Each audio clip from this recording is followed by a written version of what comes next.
எல்லாருக்கும் என்னுடைய பணிவு கலந்த மாலை வணக்கத்தை முதலில் தெரிவித்துக் கொள்கிறேன். கொஞ்சம் சவுண்ட் ஏது. ஹலோ, யா, ஒரு 5 நிமிடம் நீங்க எல்லாம் பேசாம இருந்தா நான் நிறைய பேசலாம். அன்பு சகோதரர் நரேஷ் அவர்களுக்கும், அன்பு சகோதரர் ராஜாராம் அவர்களுக்கும், அன்பு சகோதரர் முரளி அவர்களுக்கும் 50வது இனிய 50வது பிறந்த நாள் நல்வாழ்த்துக்கள்.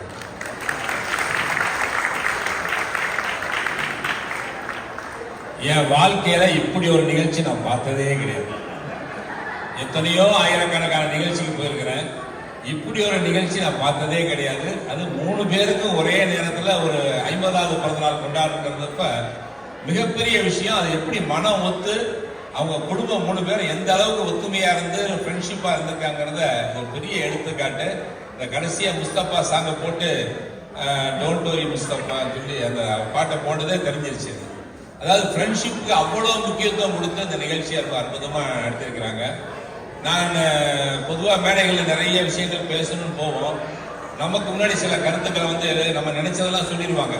அது மாதிரி நான் சொல்ல வந்ததெல்லாம் விக்ரம் சொல்லிட்டாரு, விக்டர் சொல்லிட்டாரு சொல்லிட்டு உட்காந்தாங்க. ஏன்னா நான் இதெல்லாம் சொல்லான்னு இருந்தேன். சேர சொல்ல பாண்டியர்ல 3 ஊர்ல இருந்து வந்திருக்கிறாங்கன்னு அதெல்லாம் அவர் சொல்லிட்டாரு. அதனால ரொம்ப அருமையா சொன்னேன். அதான் நான் படங்கள் நடிச்சதையும் ஒரு அழகா சொன்னேன். நான் வந்து முண்டக்கல் சேகரனா தேவாசுரம் படத்தில் நடிச்சிருக்கிறதும், அதே மாதிரி சிவலபெரி பாண்டியன் மதுரை திருநெல்வேலி மண்ணில் நடிச்சதும், அதே மாதிரி 2ஆம் குலோத்துங்க சொன்னா தசாவதத்தில் நடிச்சதும், அதை ஒப்பிட்டு ரொம்ப அருமையா சொன்னேன். என்னுடைய வாழ்த்துக்கள், பாராட்டுகள், நன்றி. இப்ப அதனால நான் வேற தேடிதான் சொல்ல வேண்டியிருக்கும். நம்ம இதிகாசத்துல புராணத்துல பார்த்திருப்போம். முக்கோடி தேவர்கள்லாம் சேர்ந்து ஒரு பெரிய விழா எடுத்தாங்கன்னு சொல்லிட்டு, யாருக்கு? பிரம்மா, விஷ்ணு, சிவன் 3 பேத்துக்கும். அந்த மாதிரி மும்மூர்த்திகளுக்கும் நம்ம விழா எடுத்துக்கிட்டு இருக்கிறோம் எல்லாரும் சேர்ந்து. ரொம்ப அற்புதமான விழா இது. நான் இது வந்து தமாசுக்கு சொல்றேன், விளையாட்டா சொல்றேன், நீங்க எதுவும் தப்பா எடுத்துக்க வேண்டாம். அவங்களுடைய குணாதிசயங்களை ஒப்பிட்டு பாருங்க நீங்க. பிரம்மா, விஷ்ணு, சிவன். பிரம்மா யாருன்னா ராஜாராம், விஷ்ணு யாருன்னா நரேஷ், சிவன் யாருன்னா முரளி. நீங்க குணாதிசயங்களை பார்த்தீங்கன்னா நிறைய கிரியேட்டிவா பண்ணுவார். படைத்தல், காத்தல், அழித்தல். படைத்தல் வந்து ராஜாராம், நிறைய விஷயங்களை படைப்பாரு. அவருடைய மனைவி யாருன்னா சரஸ்வதி. சரஸ்வதி நிறைய கலைகளை சொல்லி சொல்லுவாங்க, பாடத்தை சொல்லி கொடுப்பாங்க. அது ஐஸ்வர்யா. அதே மாதிரி பாத்தீங்கன்னா விஷ்ணு காத்தல், எந்த வேலையை கொடுத்தாலும் ரொம்ப சின்சியரா ரொம்ப பொறுப்பா இருந்து பார்த்துக்குவார் நரேஷ். அவருடைய மனைவி பாத்தீங்கன்னா லட்சுமி, நம்ம ரம்யா. அதே மாதிரி பாத்தீங்கன்னா முரளி பாத்தீங்கன்னா ரொம்ப கராரா இருப்பார். வெட்டு 1 துண்டு 2, ரொம்ப கண்டிப்பா இருப்பார். அதான் சிவன். சிவனுடைய மனைவி சக்தி. பிரியா பாத்தீங்கன்னா இந்த கூட்டத்தில் நீங்க தனியாக முன்னா விட்டா போதும், அவ்வளவு சவுண்டா பேசுவாங்க. சக்தி அங்கதான், புல் சக்தி அங்கதான் இருக்கு பிரியா. அவங்க பேச்சு மட்டும் தனியே கேட்கும். அந்த மாதிரி ஒப்பிட்டு பாத்தீங்கன்னா இந்த 3 பேர் கரெக்டா இருக்கும். பிரம்மா, விஷ்ணு, சிவன், அவங்களுடைய மனைவிகள். அதே மாதிரி சரஸ்வதி, லட்சுமி, சக்தி, 3 பேர்.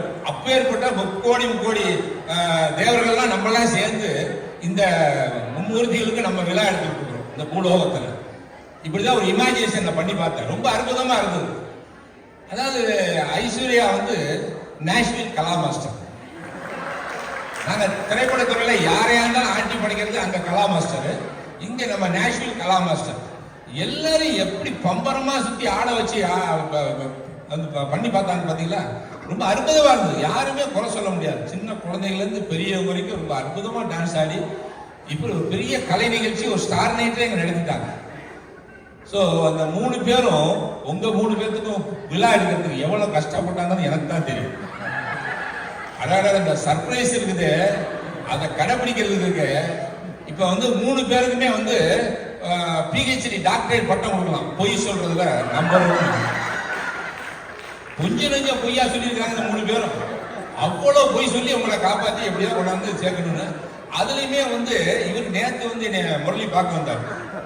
முந்தானத்தில் பார்க்க வரேன்டார். நான் இல்லை முரளி, கொஞ்சம் வேலையா இருக்கேன் வெளியில. சார் நாளைக்கு வரேன் சார். சரி வாங்க முரளின்ட்டேன். 7 மணிக்கு வாங்க முரளி, நான் வெளியே வேலையா இருக்கேன், 7 மணிக்கு வாங்கன்ட்டேன். வாங்கன்னு சொல்லிட்டு நானும் என் மனைவி வந்துகிட்டே இருக்கேன் கார்ல. ஏங்க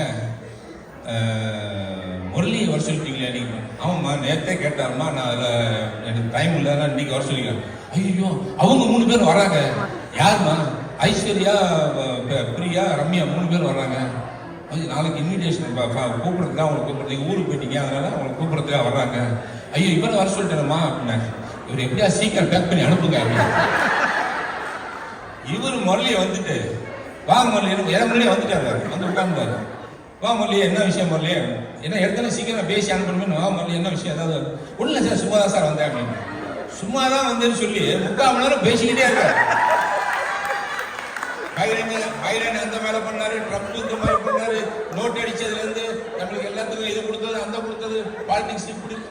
எப்படா எந்திரிப்பாரு, சீக்கிரம் கிளம்ப வேலை சொல்லியிருக்காங்களே அப்படின்ட்டு, சரி முரளி நான் ரொம்ப டயர்டா இருக்கு, எக்ஸ்சேஞ்ச் பண்ணணும், சரி முரளி அப்படின்னு கை கொடுத்து கிளம்புனேன். கரெக்டா ராஜகலா கொண்டு வந்துட்டாங்க. ஏன்னா அப்பா நல்ல வேலை அவங்க வந்து காப்பாத்திட்டாங்க. ராஜகலா வந்ததுனால இவர் கிளம்பிடுவார் நினைச்சா திருப்பி அவங்க கூட பேசிட்டு இருக்காங்க. என் ஒய்ஃப் வந்து சுதா வந்து என்ன இப்படி கையை காமிக்கிறாங்க. எனக்கா என்னன்னா 8 மணிக்குள்ள அவங்க வந்துருவாங்க தெரியக்கூடாது அப்படின்னு ஒரு சீரியஸா பேசிட்டு இருக்காரு. அப்ப நைஸா கையை தட்டுச்சு. தட்டினே அப்புறம் முரளி நான் கிளம்புறேன் முரளிட்டு. எங்க போறேன்? பாத்ரூம்ல வேற போறேன். இவரை கிளம்புறதுக்காக அங்க பார்த்தா அவங்க ஐஸ்வர்யா, ரம்யா, பிரியா 3 பேர் வந்து எங்க வீட்டுக்கு பின்னாடி கார்ல ஒளிஞ்சிருக்காங்க. இவருக்கு தெரிஞ்சிடக்கூடாதுங்க. இவரு போவனாங்கிறார். பாத்தீங்கன்னா ஒரு சர்ப்ரைஸ் பண்றது சாதாரண விஷயம் இல்லை. எவ்வளவு கஷ்டப்பட்டுருக்காங்க பாத்தீங்களா? கொஞ்சம் பொய்யா சொல்லியிருக்கிறாங்க. அது அவளையும் அழைச்சிருங்க. சும்மா உங்களுக்காக தான் சொல்லியிருக்காங்க. அவளும் அழைச்சிருங்க. ரொம்ப அற்புதமான விழா எடுத்துருக்காங்க. நேஷனல்லே நம்ம எல்லாரும் சேர்ந்து ஒரு கொண்டாடுற மாதிரி ஒரு அற்புதமான நிகழ்ச்சியை பண்ணியிருக்கிறாங்க. அவங்களை மனமாற பாராட்டுறேன். உங்களுடைய கணவன்மார்கள் மேல நீங்க எவ்வளவு தூரம் அன்பு வச்சிருக்கீங்கிறது இதுல பார்த்தோன்னே தெரியுது. அதே மாதிரி ஒவ்வொருத்தருமே நீங்க 3 பேருமே தனியா ஆடுனீங்க, குடும்பத்தோடு ஆடுனீங்க, உங்க குழந்தைகளோடு ஆடுனீங்க, உங்க நண்பர்களோடு ஆடுனீங்க, ஊரையே ஆட வச்சிட்டீங்க.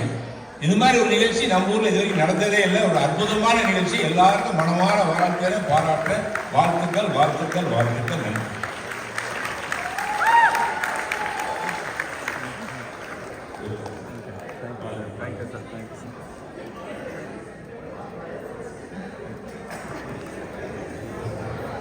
மிக அருமையா வழக்கம் போல நகைச்சுவைப்பட